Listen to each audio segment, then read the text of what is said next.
আবারও বলছি, একটি জাতি, একটি জিহাদি গোষ্ঠী কতটা উগ্র হতে পারে যে তারা বিভিন্ন সামগ্রী থেকে শুরু করে যা এই ৩২ নম্বর ধানমন্ডিতে রয়েছে, ফজলুল হকের ছবি থেকে শুরু করে সব পা দিয়ে ভেঙে দিয়েছে।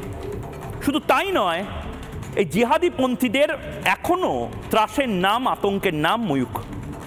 আমি সেই ছবি দেখাবো যেখানে তারা উল্লাস করছে এবং তারা ভারতকে গাল দিচ্ছে, বাংলাকে গাল দিচ্ছে, ময়ূখকে গাল দিচ্ছে, এটা বলে যে এই জয়টা জিহাদিদের খিলাফত প্রতিষ্ঠার জয়। গোটা বিশ্ব দেখুক এই ছবি।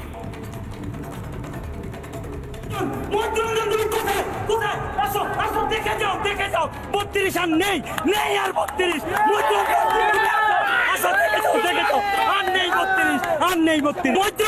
মৈত্ররঞ্জন তুমি কোথায় আসো দেখে যাও 32 আর নেই আর 32 মৈত্ররঞ্জন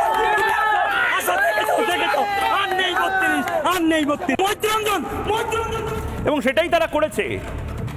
নেই, থাকবে না 32 বলে তারা বিভিন্ন জায়গাতে লিখে দিয়েছে। আমি তো আবারও বলছি, বাংলাদেশ কি থাকবে?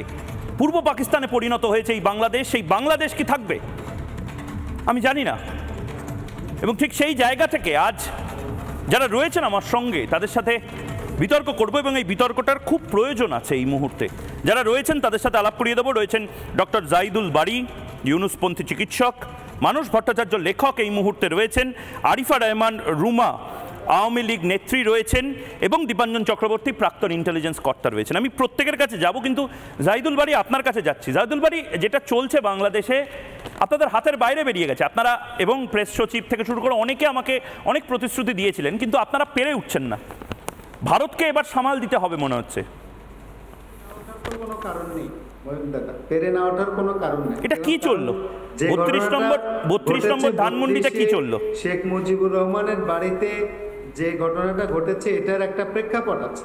শেখ মুজিবুর রহমানের অযোগ্য কন্যা, যিনি বাংলাদেশকে ভারতের করদরাজ্যে পরিণত করেছিলেন, সেই শেখ হাসিনা, পতিত সরকার শেখ হাসিনা যখন পালিয়ে যাওয়ার পরে 6 মাস পরেও শেখ হাসিনার লজ্জা হলো না।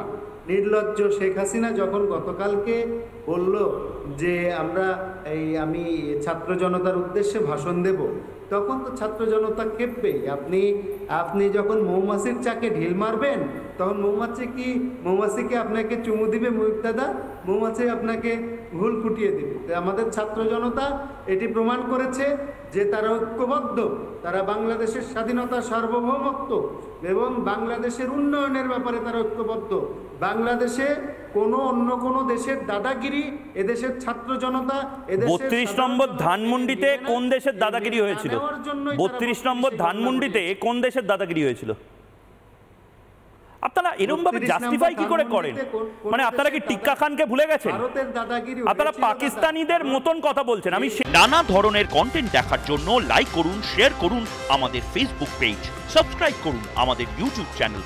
পাশাপাশি অন্যান্য ব্রেকিং নিউজের জন্য অবশ্যই চোখ রাখুন রিপাবলিক বাংলায়।